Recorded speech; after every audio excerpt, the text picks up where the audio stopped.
ಈ ರಾಜ್ಯದಲ್ಲಿ ಗಂಭೀರವಾದಂಥ ಪ್ರಕರಣಗಳು ಆಗ್ತಾ ಇದೆ. ಸಾಮಾನ್ಯ ಜನರಿಗೆ ಯಾವ ಕಡೆ ಹೋಗಬೇಕು ಅಂತೇಳಿ ಜನ ದಿಕ್ಕೆಟ್ಟಿದ್ದಾರೆ. ಈ ಸರ್ಕಾರ ಬಂದ ತಕ್ಷಣ ಮೊದಲು ಗದಾ ಪ್ರಹಾರ ಮಾಡಿದ್ದು ಬಡವರ ಮೇಲೆ. ಈ ಸರ್ಕಾರ ಬಂದ ಮೇಲೆ ಗದಾ ಪ್ರಹಾರ ಮಾಡಿದ್ದು ಬಡವರ ಮೇಲೆ. ರಸ್ತೆಗಳಲ್ಲಿ ಫುಟ್ಪಾತ್ ಅಂತ ಏನು ಹೇಳ್ತಾರಲ್ಲ, ಅಲ್ಲಿ ವ್ಯಾಪಾರ ಮಾಡುವ, ಆ ವ್ಯಾಪಾರ ಮಾಡತಕ್ಕಂಥವರು ಯಾರು? 100ಕ್ಕೆ 100 ಬಡವರು. ಶ್ರೀಮಂತರ ಅಂಗಡಿಗಳ ಮುಂದೆ, ಬಾರಿ ಶ್ರೀಮಂತರ ಅಂಗಡಿಗಳ ಮುಂದೆ ತರಕಾರಿ ಇಟ್ಕೊಂಡು, ಹಣ್ಣು ಇಟ್ಕೊಂಡು, ಕಡಲೆಕಾಯಿ ಇಟ್ಕೊಂಡು ಜೀವನ ಮಾಡಿ ಬದುಕಿ ಮಕ್ಕಳನ್ನು ಸಾಕ್ತಕ್ಕಂಥ ಬಡವರು, ನಿರ್ಗತಿಕರು ಮೀಟರ್ ಬಡ್ಡಿ ತಗೊಂಡು ಅಲ್ಲೇ ಸೊಪ್ಪು ತಂದು ಅಲ್ಲೇ ಮಾರಿ ಅಲ್ಲೇ ಒಂದಷ್ಟು ಹಣದಿಂದ ಬದುಕ್ತಾ ಇರಬೇಕು. ಇವರಿಗೆ ಬಂದ ತಕ್ಷಣ ಫುಟ್ಪಾತ್ ವ್ಯಾಪಾರಿಗಳ ಮೇಲೆ ದರ್ಪ, ದೌರ್ಜನ್ಯ, ಬಹಳ ಸರ್ವಾಧಿಕಾರ, ಏಕ್ದಮ್ JCP ತಂದು ಯಾವ ನ್ಯಾಯಾಲಯದ ಆದೇಶವೂ ಇಲ್ಲದೆ ಅವರಿಗೆ ಮೊದಲು ಹೇಳದೆ ಕೇಳದೆ ಆ ಸಂದರ್ಭದಲ್ಲಿ 10,000, 5,000, 3,000, 2,000 ರೂಪಾಯಿ ವ್ಯಾಪಾರ ಮಾಡ್ತಕ್ಕಂಥ ಸಾಮಾನುಗಳಿಟ್ಕೊಂಡು ಮಾಡುವಾಗ JCP ತಂದು ಒಡೆದಾಕಿದ್ರಿ.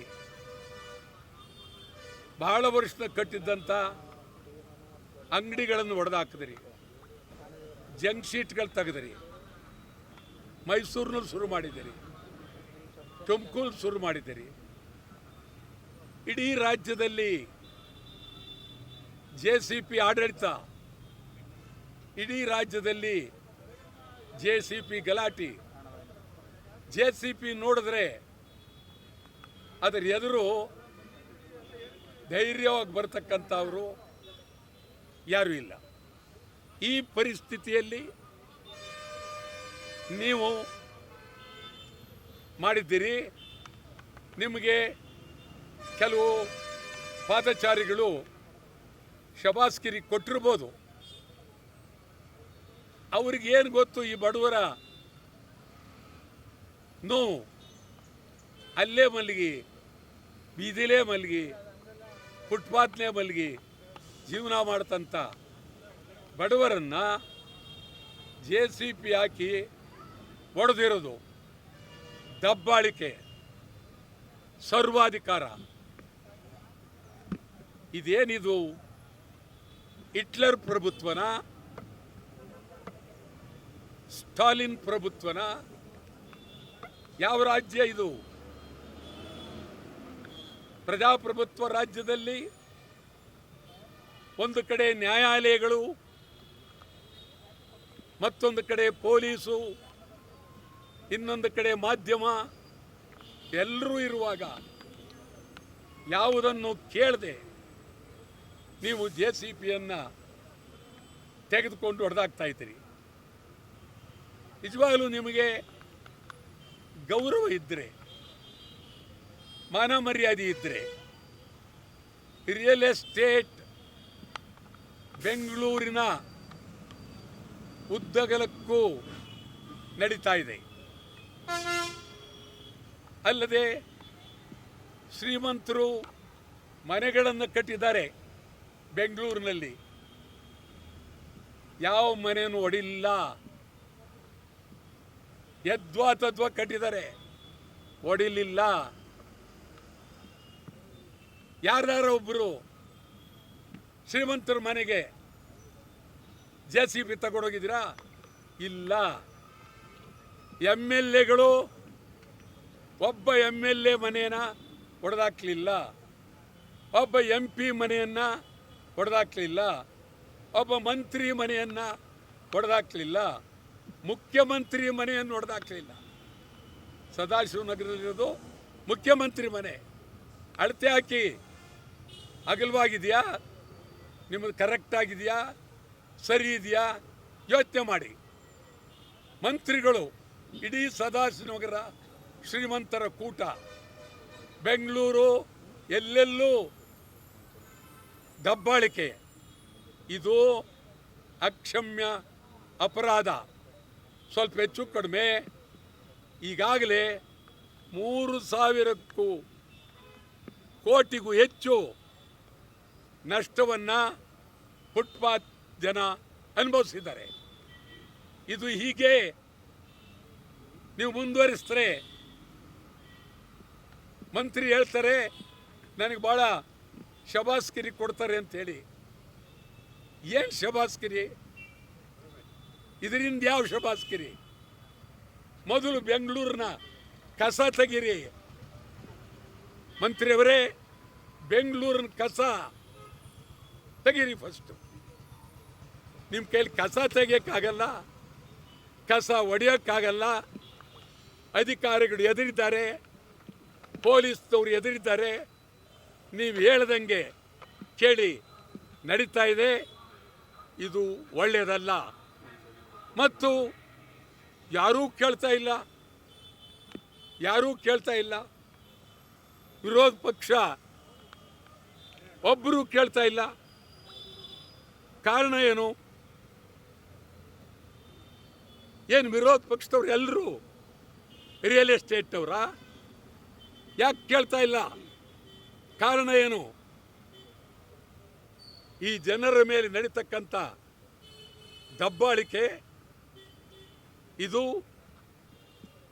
ಸಮಗ್ರ ನಾಡಿನ ಜನತೆಯ ಮೇಲೆ ನಡೀತಕ್ಕಂಥ ದಬ್ಬಾಳಿಕೆ. ಇದು ಸರ್, ಈಗ ಬರದ ನಡುವೆ ಕೂಡ ಅದ್ದೂರಿ ದಸರಾ ಆಚರಣೆ ಮಾಡಬೇಕು ಅಂತ ಈಗ ಹೇಳ್ಬಿಡ್ತೇನೆ. ಬಂದೆ ಒಂದೇ ನಿಮಿಷ ಇಲ್ಲಿ ಬಂದ್ಬಿಡಿ ವಿಚಾರ. ಬಂದ್ಬಿಟ್ಟೆ ಇದು ಬಿಟ್ಟು ಬಂದ್ಬಿಡ್ತೇನೆ. ಫುಟ್ಪಾತ್ JCB ಬಿಟ್ಟು ಇನ್ನೇನು ಬಂದೆ. ಆದ್ದರಿಂದ ನನಗನ್ನಿಸ್ತದೆ ಇದು ಹೀಗೆ ನೀವು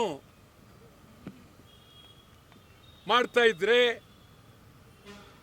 ನಾನಂತೂ ಬಡವರ ಪರ, ಫುಟ್ಪಾತ್ ವ್ಯಾಪಾರಿಗಳ ಪರ. ಇದನ್ನು ಮುಂದುವರಿಸಿದ್ರೆ ಮುಂದಿನ ದಿನಗಳಲ್ಲಿ ಯಾರು ಬರಲಿ ಬರದೇ ಇರಲಿ, ಯಾರು ಬೆಂಬಲ ಕೊಡದೇ ಇರಲಿ, ನಾನೇ ಕರ್ನಾಟಕ ಬಂದ್ಗೆ ಕರೆ ಕೊಡ್ತೀನಿ. ಸಾಮಾನ್ಯ ಜನರ ಗೋಳು ಆಗಬಾರ್ದು ಅಂತೇಳಿ ಒತ್ತಾಯ ಮಾಡ್ತೀನಿ. ಮುಂದಿನ ದಿನ ತೀವ್ರವಾಗಿ ಬಂದ್ಗೆ ರಾಜ್ಯಾದ್ಯಂತ ಕರೆ ಕೊಡ್ತೀನಿ. ಓಕೆ ಸರ್, ಈಗ ಬರಗಾಲದ ನಡುವೆ ಕೂಡ ಅದ್ದೂರಿ ದಸರಾ ಆಚರಣೆಗೆ CM DK ಶಿವಕುಮಾರ್ ಹೇಳ್ತಾ ಇದ್ದಾರೆ. ಮೊದಲಿಂದರೂ ಶ್ರೀಮಂತರ ಪರ ಮತ್ತು ದೇವಸ್ಥಾನಗಳ ಪರ ಅವ್ರ ಕೈನಲ್ಲೇ ಒಂದು 36 ದಾರ ಕಟ್ಟಿದ್ದಾರೆ. ಯಾವ್ಯಾವ ದೇವಸ್ಥಾನದ್ದು ಗೊತ್ತಿಲ್ಲ. ಆಮೇಲೆ ಯಾವಾಗಲೂ ಅವರು ಈ ಮಫ್ಲರ್ ಹಾಕತ್ತಾರೆ, ಅದ್ರ ಗುಟ್ಟೇನು ನಮಗಿನ್ನೂ ಅರ್ಥ ಆಗ್ತಾ ಇಲ್ಲ. ಯಾವಾಗಲೂ ಆ ರೀತಿ ಒಂದು ರೀತಿ ಹಿಂಗೋಗಿ ಹಿಂಗೆ ಬಂದಿರುತ್ತೆ. ಅದು ಅದೇ ರೀತಿ ಸೈಜ್ ಇರಬೇಕಾ ಅಥವಾ ಹಿಂಗೆ ಬರಬೇಕಾ, ಸ್ವಲ್ಪ ಮೇಲಕ್ಕೆ ಹೋಗಬೇಕಾ, ತೂಕ ಎಷ್ಟಿರಬೇಕು, ಯಾವುದೋ ಮಫ್ಲರ್ ತೂಕ ಯಾರೋ ಹೇಳಿರ್ತಾರೆ. ಯಾರೋ ಒಬ್ಬರು ಶಾಸ್ತ್ರ ಹೇಳೋರು, ಅವರಿಗೆ ಬಹಳ ಜನ ಇವರು ಪಂಡಿತರುಗಳು, ಪುರೋಹಿತರುಗಳು ಜಾಸ್ತಿ ಹೇಳುವರು, ಬಹಳ ಜನ ಅವರೆಲ್ಲರ ಮಾತನ್ನು ಅವರು ಕೇಳ್ತಾರೆ. ನೀವೇನು ಹೇಳ್ತೀರಾ ಸರ್ ದಸರಾ ಬಗ್ಗೆ? ದಸರಾ ಬಗ್ಗೆ ಅದ್ದೂರಿ ದಸರಾ ಆಚರಣೆ ಮಾಡಬೇಕು. ಎಲ್ಲರೂ ಉಂಟೆ, ನೀವು ಸರಿ. ಈ ಅದ್ದೂರಿ ದಸರಾ ಯಾರಿಗೆ ಬೇಕು ಅಂತ ಆ ನಮ್ಮ ಇವು ಯಾರು ಸಿದ್ದರಾಮಯ್ಯನ ಮಗ ಕೇಳಿದಾನೆ ಅಲ್ಲಿ, ಯತೀಂದ್ರ ಪಾಪ ಯಾರೂ ಮಾತಾಡಿಲ್ಲ, ಸದ್ಯ ಬಾಯ್ಬಿಟ್ನಲ್ಲ ಅವನು. ನಿಜವಾದ ನನಗೆ ಅವ್ರಿಗೆ ಶಬಾಸ್ಗಿರಿ ಕೊಡ್ತೀನಿ. ಅವ್ರ ಅಪ್ಪಿದ್ರೆ ಬೇರೆ, ಈ ಗುಂಪಿನಲ್ಲಿ ನಿಂತ್ಕೊಂಡು ಅದ್ದೂರಿ ದಸರಾ ಬೇಡ ಅಂದ. ಇಲ್ಲಿ ಇರಪ್ಪ, ನೀನು ಇರು ಅಂತ. ಅದ್ದೂರಿ ದಸರಾ ಬೇಕಾಗಿಲ್ಲ. ದೇವರು ನೋಡೋದಕ್ಕೆ 2,000 3,000 ಟಿಕೆಟು ಬೇಕಾಗಿಲ್ಲ. ಕಂಬಳ ಬೇಕೇ ಆಗಿಲ್ಲ. ನೀವು ಕಂಬಳ ನಾನೇನು ವಿರೋಧ ಮಾಡ್ತಾ ಇಲ್ಲ.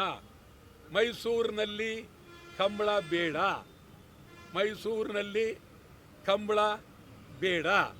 ಕಂಬಳ ಮಂಗಳೂರಿನಲ್ಲೇ ನಡೆಸ್ಕೊಡಿ, ಅಲ್ಲಿ ಅದ್ದೂರಿಯಾಗಿ ಮಾಡಿ, ನಮ್ಮದೇನು ಅದೇನಿಲ್ಲ. ಆದರೆ ಕಂಬಳ ಮಾಡಿ. ಮತ್ತು ಈ ದಸರಾ VIP